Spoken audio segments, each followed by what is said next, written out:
He is Segun Ajayi-Kadir, MNI. He is obviously the Director General of the association. Thank you so much, Mr. Ajayi, for joining us. Good evening. Mr. Ajayi, can you hear us? Thank you so much for having me. It's a pleasure to be with you. Lovely. Yes, I can hear you. Can you hear me? Yes, I can hear you loud and clear. Thank you very much. Can you hear me? I can hear you. Yes, I can hear you too. Can you hear me? Can you hear me, Mr. Ajayi? Can you hear me? Oh, my goodness. Let's try that again. Mr. Ajayi, can you hear me? Hello, can you hear me? Yes, I can hear you loud and clear, but can you hear me? I think that... Yes, I can hear you. Can you hear me? All right, so let me go straight ahead into... yes, I can. All right, let me go straight into the issue of the economy. As we speak right now, there's a crisis in our economy. The state of the nation, obviously, aside from the insecurity that, is bedeviling the country left, right, and center, the economy seems to be front and center. And for manufacturers, I remember there's a lady who called me on the telephone to say that power is a big problem for manufacturers in the country. For someone who heads a group of manufacturers who have several issues, what is the most recurring issue that you have had to deal with as man?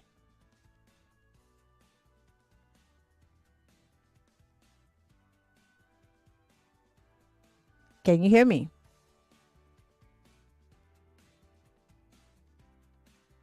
Mr. Kadir, can you hear me? I think that we're having a time lapse here. Can you hear me? All right. What we can do, Mr. Kadri, is for you to leave the meeting and rejoin it again. Let's hopefully see if we can hear you, because I can. You can hear me clearly. Unfortunately, I can't hear you. All right. We'll try and see if you can leave the meeting and join us again. But for those of you who are joining us, we're live facebook.com/Nigeria Info FM. I will go into reading that survey for you, giving you some background to this conversation. Hopefully we can get our guests to join us back, and we would have clear audio. If not, we'll have to call him via telephone again. There's a report that was released recently titled African Continental Free Trade Area Impact and Opportunities Assessment for Africa's Small and Medium Scale Industries. Well, it noted that 34% of industries surveyed across the continent identified inadequate infrastructure, weak logistics, networks as the most critical obstacles affecting their optimal intercontinental trade. Now, it's not just that. It brings it down to Nigeria, where the report talks about manufacturing firms across sectors such as food, beverages, textile, plastics, and chemicals. And this is one of the things that our guest is going to be commenting on. Hopefully, we're able to get him to join us again, and we can get good audio from him. Mr. Kadri, is this better? Can you hear me? Yes, I can hear you now. Better. I hope you can hear me. Yes, I can hear you. So I was asking, because there is a survey that was recently put out about, industrial transformation and some of the challenges that African manufacturers, especially Nigerian manufacturers, are having to deal with. And I asked the question, for all of the problems that you have faced as the Manufacturers Association of Nigeria, which is the most common denominator that cuts across, that everyone can actually say, this is our biggest problem and we need help here? Okay, I think manufacturers across Africa face similar situations. But in Nigeria, we are particularly impacted by, I think, infrastructure.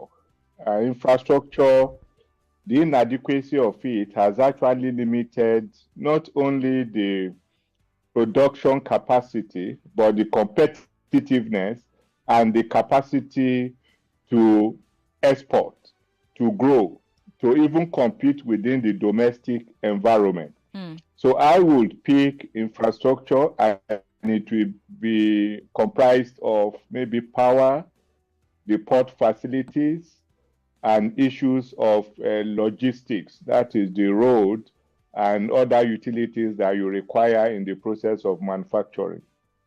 I think that would be the greatest of the challenges. Let's start with power, because without power, nothing really significantly can happen. I know of a lot of experts who have said power the country, and 80% of our problems will be dealt with. What do you think needs to be done for example, for Mr. Adelabu to be able to handle the power situation or deal with it once and for all? What do you think are greatest challenges in this power sector? Is it also the problem of infrastructure, or is it that we do not have enough people to carry the kind of power that we are putting out and distributing? Because it looks like the distribution companies don't have enough capacity to distribute the power, or are we not even getting enough power to be distributed? So I think the question is the problem is quite historical, and you have also touched on part of the reasons why we have the problem. To start with, South Africa, of about 50 million people, produce more than 50,000 megawatts of electricity. Mm-hmm. Nigeria has a population of about 230 million, mm-hmm. and we are producing less than 7,000. We are able to generate not more than 7,000. And of these 7,000, we are not able to wheel more than 5,000. Mm. So in terms of the structure itself is deficient. And in terms of its distribution, in fact, earlier in the news today, the minister himself said that the discos have failed Nigerians, which means that there is acute lack of capacity to distribute the power that is, in the first instance, not adequately available. Mm-hmm. Then you also have the high cost of it, because only recently we had a 250% increase in the cost of electricity, which the manufacturer is not able to pass on to the consumer. Even if he was able to pass it on, the average disposable income of the Nigerian has diminished. Mm. And you can imagine how it will be for a manufacturer to produce at such a high cost. Power is about 30 to 40% of our cost structure. So when that is impacted, we reduce your capacity to produce because you have to pay the bills. Mm-hmm. And when you produce, you are not able to sell. If the product you are manufacturing has a shelf life, you will require to allocate resources to be able to dispose of it. Mm. Not to mention that you actually have to hire warehouses to keep the goods that should be in the market. Mm. As we speak, we have up to 2 trillion worth of manufactured products that we are not able to sell. They are in warehouses. So the effect of power on the non-performance of the manufacturing sector is enormous and multifaceted. That is why it stands out as the most significant of the challenges that have continued to limit the performance of the sector. The cost of alternative power is also high, but my members are forced, because of its reliability, to start to invest huge costs in securing alternative power. Yeah. Let me push you further, because you mentioned something about the fact that because of the huge cost of getting these alternative sources of supply, means that the cost obviously will go on the price of the commodity that you're producing. But then, of course, I've talked about the cost of living crisis, where many Nigerians have to now pick and choose what they should prioritize in terms of purchase. And how do you make back that profit if most people can't even afford it when you add on the expense that you have, put in for power and production? Yeah, that's the dilemma that we face. And that's why we actively engage government to see that we have a situation where we are able to be intentional on how to reflect the economy. You do that by putting more money in the hands of people. You do that by reducing the cost of production. Only yesterday, the CBN sustained the 27.5% interest rate, which we have repeatedly said is not a positive development for manufacturers, because you can't borrow at 30%, 35%. What are you going to produce to be able to make profit? It is going to continue to fan inflation. It's going to continue to reduce our capacity and our profitability, and ultimately lead to the deindustrialization. I'm sure you are aware of the figures we have put out about how industries are daily exiting the space. So I think it's very important for us to be intentional. Government has put out various reforms that can only be complemented by a virile manufacturing sector, because it is the engine of growth. And if you are able to sustain this, where our economy is able to build resilience, it is able to have the trickle-down effect on other factors that are failing. And that's why the sector is so strategic. I've always said that manufacturing is not just another business endeavor. It is a strategic choice that a nation makes. And you can see all that Trump is doing is to return manufacturing to America. You defend it because it builds resilience. It brings wealth. It creates jobs for people. We are the highest payers. Dangote alone paid tax to government more than all the 25 plus banks that we have in Nigeria in a given year. Just one of his companies. So you can see that in terms of contribution to the national wealth, the one that we use to provide security and run governance, manufacturers are greater contributors than any other.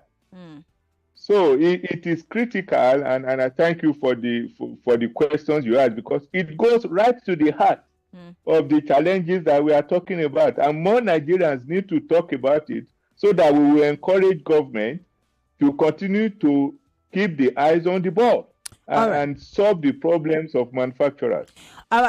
We'll just take a quick break, Mr. Kadri. When we come back, we'll talk more about infrastructure and the cost of production, how you are having to deal with it. In case you're just joining us, this is Balogun Broad on Hard Facts, 99.3 Nigeria Info. We've been talking with the DG of the Manufacturers Association of Nigeria on the challenges they're facing in today's Nigeria. We'll be right back after these messages.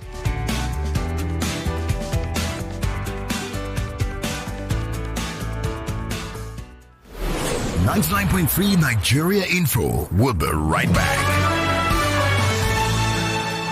Help build strong bones with Vitabiotics Osteocare from the UK. The supplement that's not just calcium, but also contains scientific cofactors better absorption into the bones. Nourish your bones, teeth, and muscles with Osteocare. In Nigeria, we need calcium for our children through adult life, and especially for our seniors, to help prevent stunted growth, broken bones, and osteoporosis. Osteocare scientific formula, not just calcium, for strong bones from Vitabiotics UK. Available in pharmacies around you. Okay, so this is your total. Do you need anything else? Yeah, I would like to pay for the person at the back. In fact, add one pack of Malta Guinness. Guy, I won't give you my number. Why are you paying for me? I just feel like doing good. I don't need a reason to share goodness. Goodness is not just an expression, it's a way of life. So share the goodness with someone today. Bro, one for me too, Abby. Yes, so one cold Malta Guinness for you too. Malta Guinness. Enjoy a world of good.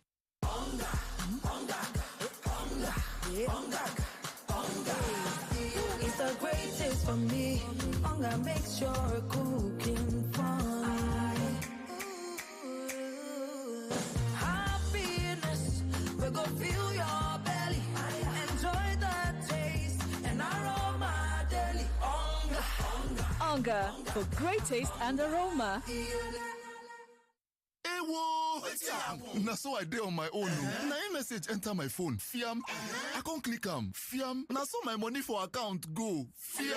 Hey. If to say na Airtel you dey use, them for first alert you before you click Airtel they identify spammers. Then alert them customers with AI powered service to make sure say you know for Mugu for Wuru scam messages. No charges, no subscription needed. Me self they go join Airtel. Fiam. Airtel, a reason to imagine. All right. Business meeting in Banjul on Monday, then back to Lagos for the family dinner on Tuesday. Oh, can't wait for the boat cruise in Banjul on Wednesday. And then Friday, I will... Hold up, all in 1 week? Do you realize Banjul isn't just across the street?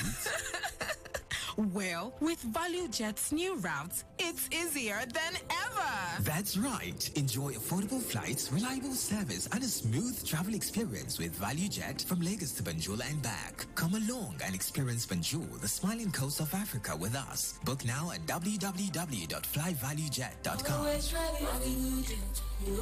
Value Jet. Wings for everyone. Bro, how I could take level up now? Now your hand day. How I could take enjoy VVIP treatment? Now your hand day. To win big on call, now your hand day. With BetKing Virtuals, every game fit make you hit jackpot. You go chop life tire. The power to win bigger than your hands. Download the BetKing app and register today using the promo code FREEBETS to enjoy 100 Naira instant bonus and other exciting offers. Terms and conditions apply. Not for persons under 18 years. Play responsibly. It's amazing how your child grows up before your eyes. Enable their thriving development and the care they need with the new NanKid 4 with HMOs to support your child's development, probiotics to help your child's digestion and development, and high-quality proteins to support age-appropriate growth. And all of these work together to support your child's development and growth today and tomorrow. NanKid 4. Nourish your child's potential.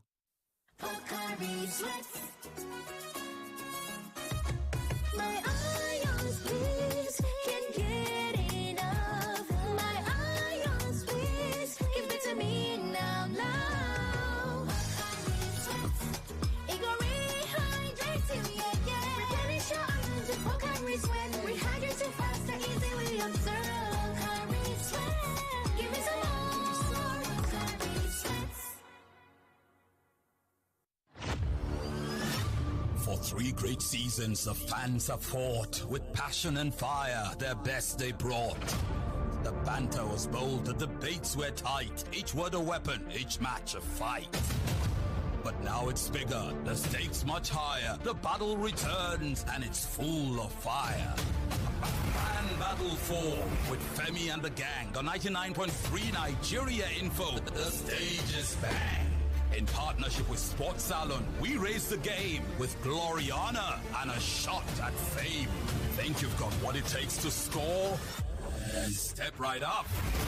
It's time for more. Fan Battle 4 starts Tuesday, June 3rd through July from 7 p.m. weekdays on Nigeria Info. Fan Battle 4. Let the battle begin.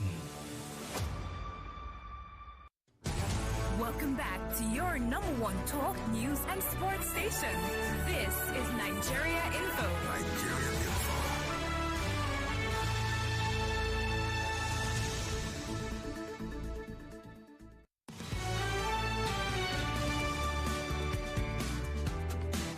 All right, we're back. It's still Balogun and Broad on Hard Facts 99.3 Nigeria Info on Balogun and Broad. We talk about issues that relate to the economy, businesses, finance.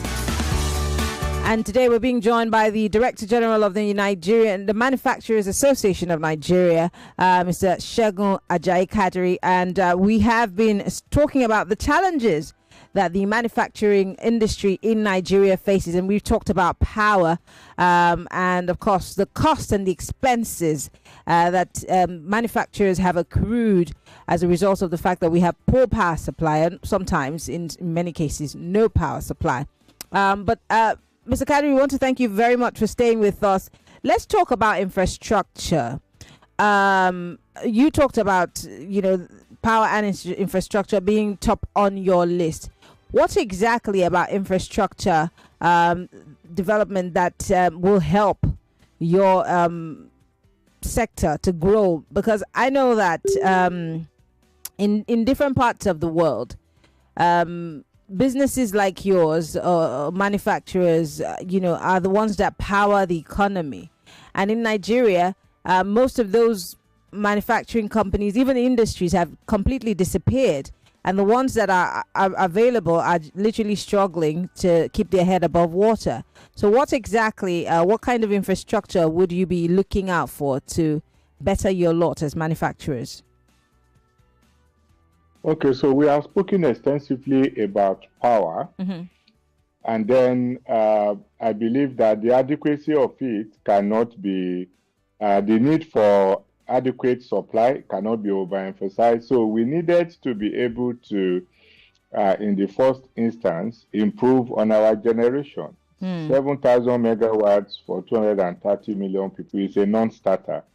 And also for us, for government to deal with the issue of lack of capacity of the discos.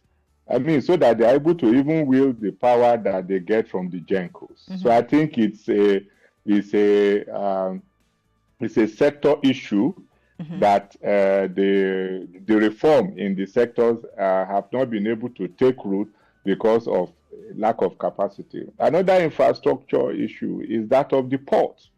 You can imagine that it is now even becoming equally difficult to export than for you to import into the country. Really? Apart from the fact that you suffer demurrage, yes, because there are at least more than 15 agencies and processes you need to go through for you to be able to export. So that's a challenge itself. Apart from the poor infrastructure at the port, for you to be able to clear your goods when it comes, where other countries are doing 24, 48 hours clearing, you spend up to 2-3 weeks trying to clear your goods, which causes stock out, and in some cases, you have to pay demurrage that reduces your profitability and, of course, increases the cost in the market. You also have the issue of trade logistics.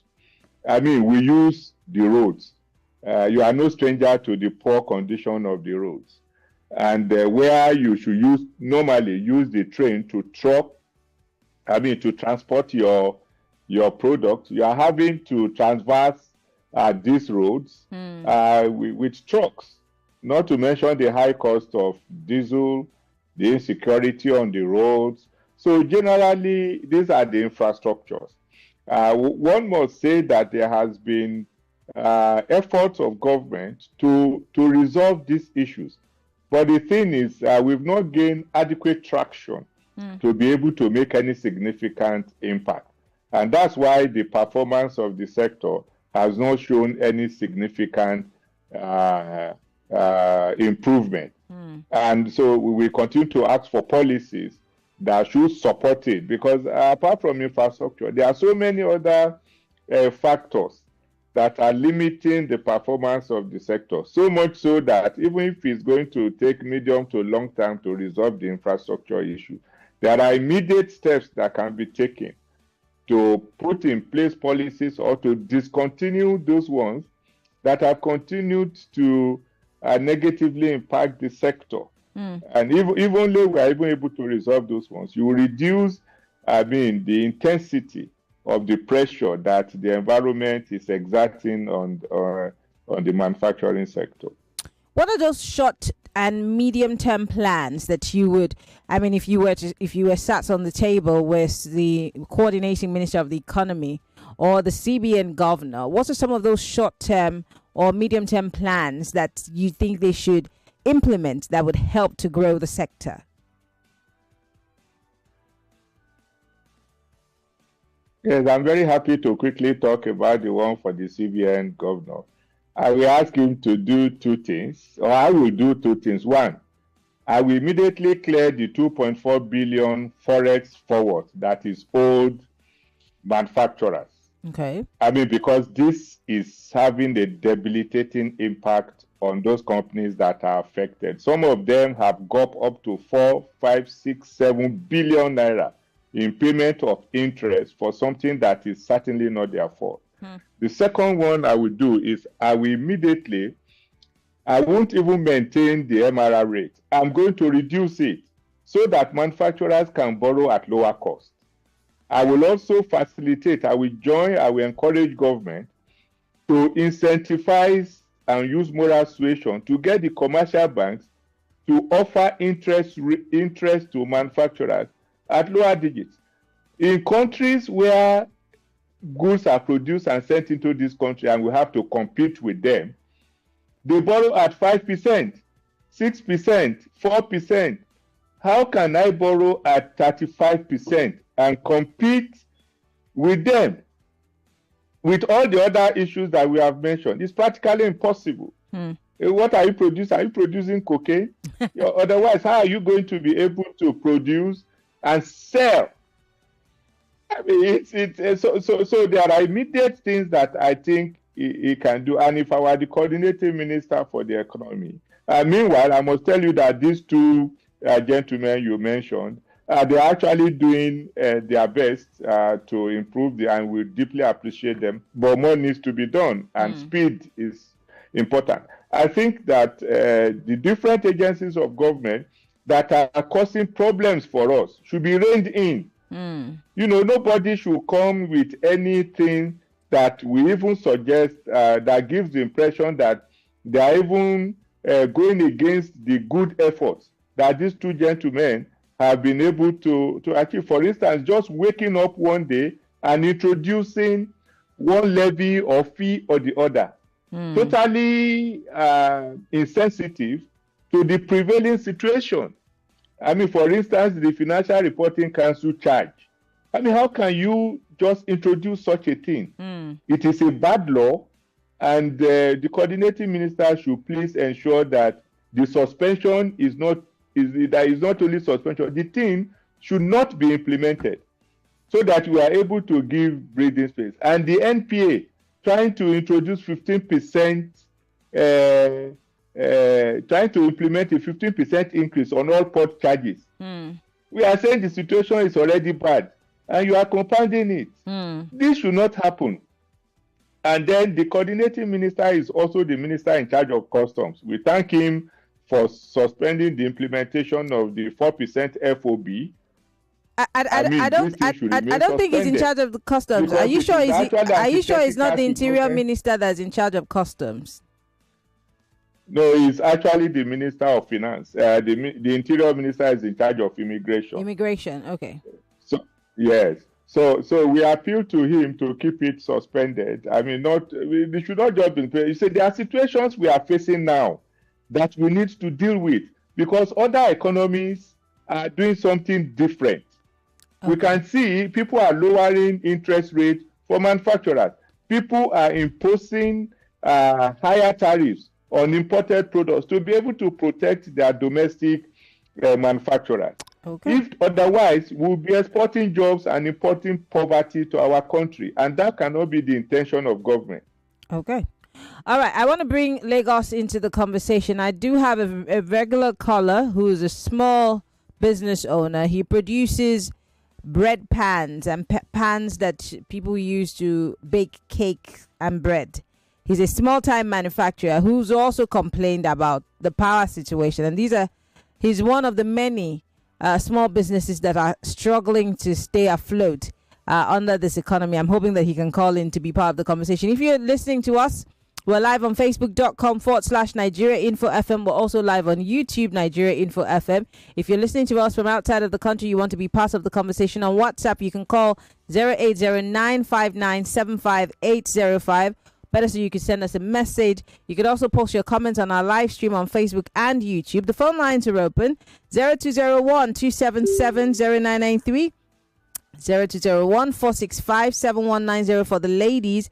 We are speaking with we've been speaking with the DG of the Manufacturers Association of Nigeria, MAN. Hello. Welcome to Balogo and Broad. Yeah, good evening, Maryann. Good evening. It's a man speaking from Ekpe. Go ahead. I don't think your guest has talked about the exchange rate and forex. That is one point I want to raise. I want him to tell us, how we can, that is the government, can strengthen the naira vis-a-vis the dollar and other currencies, of other countries in terms of when we buy raw materials, from them. And then number two, this unserious attitude of buy Nigeria to grow the naira, of which our political office holders and public officers, are not respecting, even though they are setting the standard, but they are not respecting the rules and regulation policies, they are making. Because some of us believe that if we begin to buy cars, in our country, begin to buy things in our country, the value and the quality of those things, will be worked on, and then in turn, it will be a good thing, for the country. Thank you, Maryann. Thank you very much for calling. Mr. Kadri, do you want to respond to him? Yes, thank you very much. And my dear brother, you have just identified two big issues, and you almost answered the question yourself. For us to be able to improve the naira, there is no magic about it. It's just for you to facilitate an environment where what you import is produced in the country.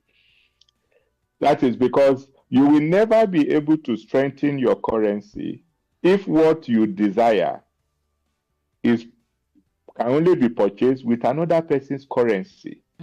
So if we continue to import what we need, our naira will always be pursuing the currency of the person or the country or the company that is producing it.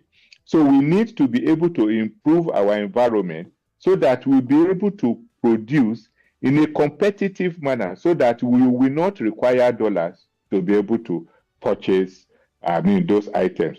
At the same time, we should also be able to encourage the export of our products so that we'll be able to earn dollar as well. Because if a manufacturer produces an export, he will fully repatriate the profit that he's making. So, and then it will come into this country and improve our stock of foreign currency that is available in the forex window. Okay. Where everyone in the country would be able to use. So taking the two together, government has come out with Nigerian first policy, and I think we should commend President Tinubu for realizing that and bringing it out. It was discussed at FEC and approved at the highest level. The next thing to do is for us to implement, and there's no better way to implement than for Mr. President himself to start. Yeah, but I'm curious about. I mean, in the other. I'm so sorry, Mr. Kadri. In other countries that are prioritizing their products first and their manufacturers first have the basics, and I'm talking about power, great infrastructure, transportation. They don't just have road transportation; they have other forms of transportation, which is something that we're yet to be able to wrap our heads around in this country. The train services that we had before that used to go across the country, some of them are no more. The Buhari administration tried to, put some together. I don't know if the Kaduna one is still working, the train service. So we don't have as many alternatives. So if the president is saying we want to do Nigeria, buy Nigeria first, or prioritize Nigeria, where are the basics that we need for this to power this idea as opposed to just having it on paper? Yeah, I mean, the challenges are there, and you are quite right. But the other thing is that even when we are able to produce, government people will not buy. So, for instance, we have 360 members of the House of Rep, 109 senators. Let all of them be using vehicles that are made in Nigeria. Let their offices be equipped with furniture that is made in Nigeria. We are exporting vehicles to other African countries that are assembled in Nigeria. Why are we not leading by buying? All the military departments and agencies of government, all our uniforms worn by the police, the army, the navy, the shoes that they are wearing, we have local producers. Let us start by doing that. And I think, like I said, the president has made this clear. We appreciate him deeply. And we are also saying that there should be consequence for non-compliance. We already had Executive Order 003 that prioritized the patronage of Made in Nigeria, but it's largely observed in the breach. This time around, public officers should be prosecuted if they refuse to obey executive order that will soon be issued by Mr. President. So everyone should be kept on their duty, because that's what is happening in other countries. That is the cause of the trade war between America and China. Okay. So putting Nigeria first is probably one of the best that I've had. And I think it is important for us to ensure that we encourage government, we support government, and we hold government accountable for the promise they have made that Nigeria should be put first. It should start from the top, and Nigerians will take a cue. All right, let's take another call. Hello, welcome to Balogun and Broad. Hi, Maryann. Yes. Good evening to you and your guest. Hello? I can hear you. Go ahead, please. So I'm all for government prosecution, but I think this prosecution your guest has raised should even start from the presidency himself. What am I trying to say here? What is the essence of you saying you have government reforms when it's actually not reforming the masses? The presidency recently said we should buy Nigeria. Like he rightly said, like you've highlighted, none of the political, the people at the echelon of power, none of them are even patronizing Nigeria. So if we as the masses, we are sacrificing, one or two things, and we are saying, okay, we want to do Nigeria, they are not doing it. Holding them accountable. Who is starting the implementation process? How many people have been prosecuted so far? How many? When you say something, why not match that which you have said? Match your words with action. If you don't match your words with action, who is facing consequences? So far, so good. And if we are to export food produces, the farms are not even safe for you to say you want to plant and you now want to export so that we can generate income. Everything stems from the government. Even before you start attacking the people, the government itself has to be held accountable, and implementation has to be foolproof. All right. Thank you very much for calling. Hello, welcome to Hard Facts. Hello. Good evening. Yeah, good evening. I want to Michael. Michael, turn off your radio. Yeah, I just did that. I want to Michael from Lekki. Go ahead. I want to start by saying Mr. President himself should lead by example.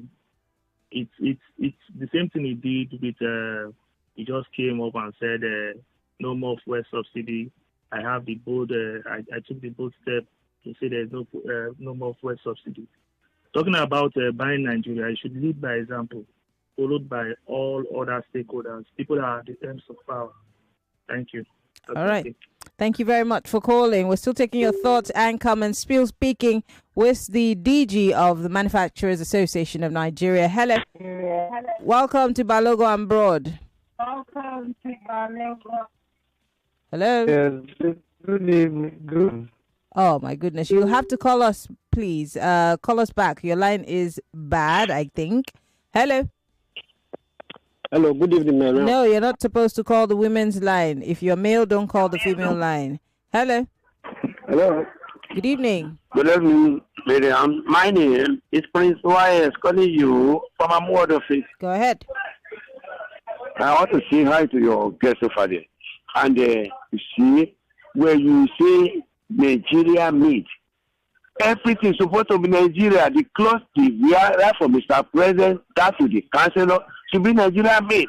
Their shoe, their vehicle. If they can do this, it's better the lot of Nigeria. We will emulate them. Leadership must be by example. Good evening to you, Maryann. Thank you very much for calling. I do appreciate it. I want to quickly read some messages before I go back to the phone lines. We're live on Facebook and on YouTube. You can post your comments and your questions on all of those live platforms. But let me go to WhatsApp to read some messages. This one says, okay, sorry, this message obviously is not for me. Okay. I'll still take a few more calls. Hello, welcome to Hard Facts. Yes, good evening, Maryann. You're not allowed to call the female line. Please, if you're male, do not call the female line. Hello. Good evening, Maryann Okon. Good evening. Turn off your radio, please. Okay. From the manufacturer point, we understand the importance of light, electricity. And the president had promised that no more... Godwin, turn off your you know what? Call me back when you're ready. Please, when you are calling the station, turn off your radio. Because you see, you're going to try to listen to yourself while you're talking to us, and then there's that, hold back. So please, turn off your radio when you call. Hello? Yeah, good evening, Miriam. How are you doing? I'm good. What's your name? Where are you calling from? Yeah, thanks, man. Go ahead. I think when the president announced that policy, was it 2 weeks ago? Mm-hmm. I agreed with the policy because if we want to have an economy at all, we must cut down our importation by as much as 90%. Mm-hmm. And that is where we will agree that we have an economy. Because keep on importing everything, don't have an economy. And let me even give them one. I have said this so many times. All the public primary schools and secondary schools, all their uniforms must be manufactured in this country. And what I need is immediate implementation. There is power, there is no power. We metamorphose into the balance as time goes on. And that's what they need to do. They will not take it from there one after the other. So the support for manufacturing, the leadership is here to give them, as far as I'm concerned. There is a data that came out last week. What produces that data is service sector and banking sector. The manufacturing sector is at the background. And if we don't have manufacturing, we don't have economy. Enjoy your day. Thanks. Thank you very much for calling. Someone here on WhatsApp says, Nigeria first. Buy Nigeria, and CBN is giving petroleum marketers dollars to import PMS when Dangote is refining fuel in Nigeria. Buy Nigeria indeed. Sid Moses from Abuleba sends us that message. Unfortunately, I've lost my guest connection. But I want to take one last call before we wrap things up here. We'll be very, very fast and chop about it. Hello. Yes, good evening, Maryann. Good evening. You have 30 seconds. Yes. Can we quickly go straight to the point? Okay, you're saying. The point is that even our leaders, this so-called government, they are not leading by examples. Number one, to start with, if they want to show us, they should show us the way. What happens to the SUVs, to all those cars that these guys buy? For them, the councillors, the commissioners, the ministers, and all that. Why are they not patronizing? We have, even if at all, we are not manufacturing vehicles here, but we assemble here. Why are they not buying the assembled vehicles in Nigeria? I mean, what is it different? We have GSC, we have car, we have Innocent. All these cars are being manufactured here. Look at all of them. They are planning on. I mean, 78th anniversary SUVs and all that. What are we talking about? Thank you very much for calling. Mr. Ajayi, this is all the time that we have, and unfortunately, I can't even get a response out of you, but I'm sure that Nigerians and you are on the same page about this whole Buy Nigeria situation. I want to say thank you. Mr. Segun Ajayi-Kadir is the Director General of the Manufacturers Association of Nigeria. Thank you so much for coming on the show today. Mr. Ajayi, are you still there? Oh, unfortunately, we can't hear him. We got to go on a break, Lagos. When we come back, I'll say my goodbye. You are listening to your number one station for talk. 99.3 Nigeria Info. 99.3 Nigeria Info. Let's talk. Mr. Teacher, please, what happens when children come to 99.3 Nigeria Info. We are more than just radio. Subscribe to our YouTube channel at Nigeria Info FM. Check us out on Facebook at Nigeria Info 99.3. Follow us on Twitter at Nigeria Info FM and on Instagram at Nigeria Info FM Lagos for live updates as it happens. 99.3 Nigeria Info. Let's talk.